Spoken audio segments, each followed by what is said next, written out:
नमस्कार दोस्तों। मैं हूं संतोष पाठक और आप लोग देखना शुरू कर चुके हैं संतोष पाठक official YouTube platform. Bharatiya Janata party, देश के प्रधानमंत्री नरेंद्र मोदी और उनके अभिन्न सहयोगी देश के गृह मंत्री अमित शाह, जो कायदे से सरकार भी चलाते हैं, जो कायदे से पार्टी का संगठन भी चला रहे हैं। 3 साल से बीजेपी अपना राष्ट्रीय अध्यक्ष, पूर्णकालिक राष्ट्रीय अध्यक्ष चुन नहीं पा रही है। और आपको हंसी यह सुनकर आएगी कि भारतीय जनता पार्टी के राष्ट्रीय अध्यक्ष का कार्यकाल एक बार चुनाव जीतने के बाद कुल जमा 3 साल का ही होता है। तो जनवरी 2020 में अध्यक्ष बने, 2023 में कार्यकाल खत्म हो गया। अब 2026 की जनवरी आने वाली है और बीजेपी अपने एक पूर्ण 3 साल के टेन्योर में एक अदद राष्ट्रीय अध्यक्ष नहीं चुन पाई। लेकिन चुनाव जीतने में वो माहिर है, चुनाव लड़ने में वो माहिर है। और दूसरे दलों के काम के नेताओं को, काम के नेता मतलब अगर उनमें कुछ भी वोट खींचने की क्षमता हो, तो वो काम के नेताओं को खींचने में माहिर है। और अभी एक नेता ने बड़ा एक इंटरव्यू दिया, उन्होंने पॉडकास्ट में उन्होंने तो कह दिया कि बीजेपी ऐसे नेताओं पर नजर रखती है और जब-जब जहां-जहां चुनाव आता है, वहां वो उन राजनीतिक दलों के नेताओं को खास तौर से अपने पाले में शामिल करने की कोशिश करती है, जिनका कोई रुतबा हो या जिनके बयानों के जरिए वो विपक्षी दलों को नुकसान पहुंचा सके। तो अब चुनाव है अगले साल, कहां-कहां? पश्चिम बंगाल, केरल, असम, तमिलनाडु जोरदार तरीके से बीजेपी लड़ने की कोशिश कर रही है। असम में 2 बार से लगातार वो जीत रहे हैं, तीसरी बार हिमंता बिस्वा शर्मा को जितवाने की जिम्मेदारी है। पश्चिम बंगाल में वो ममता बनर्जी से हर तरीके से लड़ रहे हैं और अब पश्चिम बंगाल का हिंदू खतरे में पड़ने जा रहा है।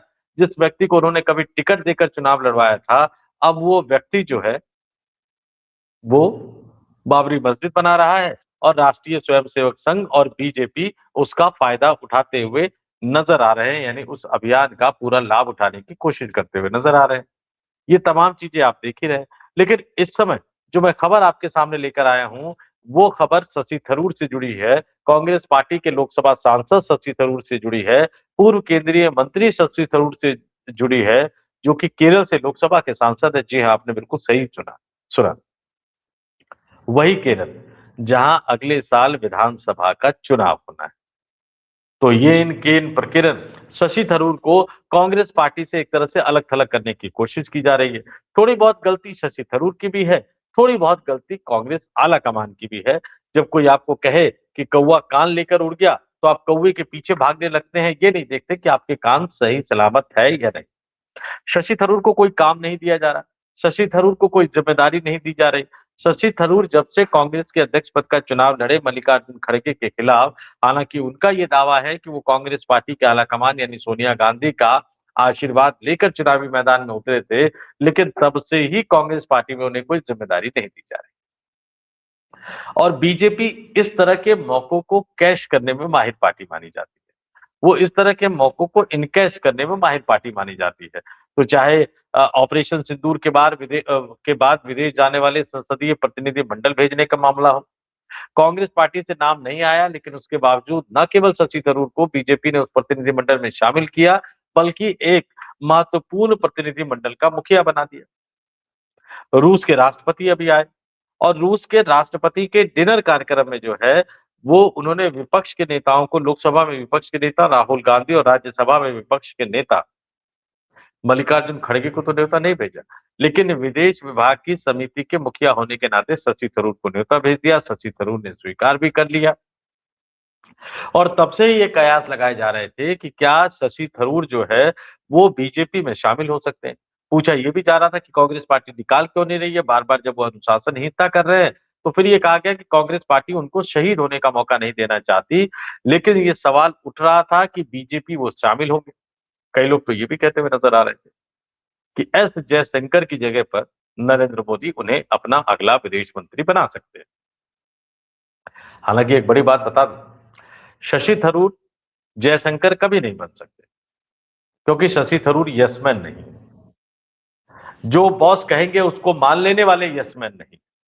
तो मेरा ये हमेशा से मानना रहा है कि शशि थरूर अगर रहेंगे तो कांग्रेस में ही रहेंगे, बीजेपी में जाएंगे तो बहुत जल्दी बीजेपी को छोड़ देंगे, या फिर कांग्रेस छोड़ने के बाद हो सकता है कि वो राजनीति से संन्यास ले लेंगे। लेकिन ऐसी उम्मीद नहीं थी कि वो अमित शाह के मिशन केरल को एक बड़ा झटका दे देंगे। जी हाँ, बार बार तोड़ने की कोशिश, बार बार एक तरह के मैसेज देने की कोशिश, लगातार कांग्रेस आलाकमान के पास इस तरह का संदेशा भिजवाने की कोशिश कि शशि थरूर पार्टी के खिलाफ जा रहे हैं ताकि वो खुद से शशि थरूर को निकाल दे, ताकि कांग्रेस पार्टी शशि थरूर को अपनी पार्टी से निकाल कर प्लेट में सजा कर बीजेपी के सामने पेश कर दे कि ले लो भाई, हमारा एक बड़ा नेता आपके सामने हम रख देते हैं, ले लो।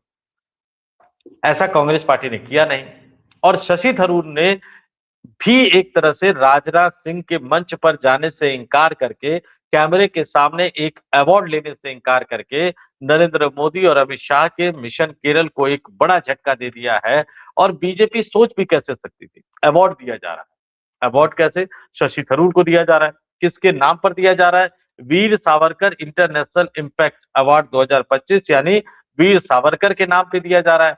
उन्हीं वीर सावरकर, उन्हीं राष्ट्रीय स्वयंसेवक संघ, हिंदू महासभा और श्यामा प्रसाद मुखर्जी, जिनकी कलई लोकसभा में भी खोली विपक्षी राजनीतिक दलों ने और राज्यसभा में भी खोली विपक्षी राजनीतिक दलों ने, तो एक अवार्ड देने की घोषणा हुई।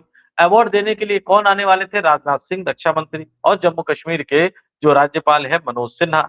लेकिन शशि थरूर के पास जैसे ही ये जानकारी पहुंची, उन्होंने सीधे सीधे अमित शाह के मिशन केरल पर एक तरह से पानी फेर दिया, राजनाथ सिंह के मंच पर जाने से इंकार कर दिया, बीजेपी कि इस चाल में फंसने से इंकार कर दिया और अवार्ड लेने तक से इंकार कर दिया। क्या है ये पूरा मामला, जरा बता देता हूँ। आज तक की खबर, मौसमी सिंह की खबर है कि कांग्रेस सांसद शशि थरूर, ध्यान से सुनिएगा, कांग्रेस सांसद शशि थरूर को एक स्वयंसेवी समूह एचआरडीएस इंडिया ने Veer Savarkar international impact award 2025 देने का ऐलान किया था, लेकिन थरूर ने इस अवार्ड को स्वीकार करने से इंकार कर दिया है। कुल 6 लोगों को इस अवार्ड के लिए नॉमिनेट किया गया है। शशि थरूर के मुताबिक उन्हें मीडिया रिपोर्ट से पता चला है कि दिल्ली में प्रस्तुत किए जाने वाले इस पुरस्कार के लिए उन्हें नामित किया गया है।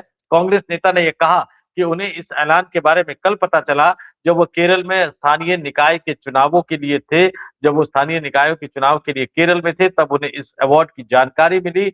और कैमरे के सामने, मीडिया के सामने बात करते हुए शशि थरूर ने कहा, तिरुवनंतपुरम में संवाददाताओं से बात करते हुए, पत्रकारों से बात करते हुए, कि मुझे पुरस्कार के बारे में ना तो बताया गया था और ना ही मैंने इसे स्वीकार किया है। उन्होंने आयोजकों की कड़ी आलोचना करते हुए, आयोजकों पर तीखी और तल्ख टिप्पणी करते हुए कहा कि उनकी सहमति के बिना इस तरह का जो अवार्ड उनके नाम के साथ घोषित कर दिया गया, ये गैर जिम्मेदाराना पूरा का पूरा व्यवहार है। और जैसा कि मैंने बताया कि इस कार्यक्रम में जो अध्यक्षता वो राजनाथ सिंह को करनी थी, रक्षा मंत्री राजनाथ सिंह को, और जम्मू कश्मीर के जो राज्यपाल है मनोज सिन्हा, वो भी शामिल होने वाले थे इसमें। तो सीधे सीधे शशि थरूर ने एक तरह से भारतीय जनता पार्टी के इस मिशन केरल को एक बड़ा झटका दे दिया है।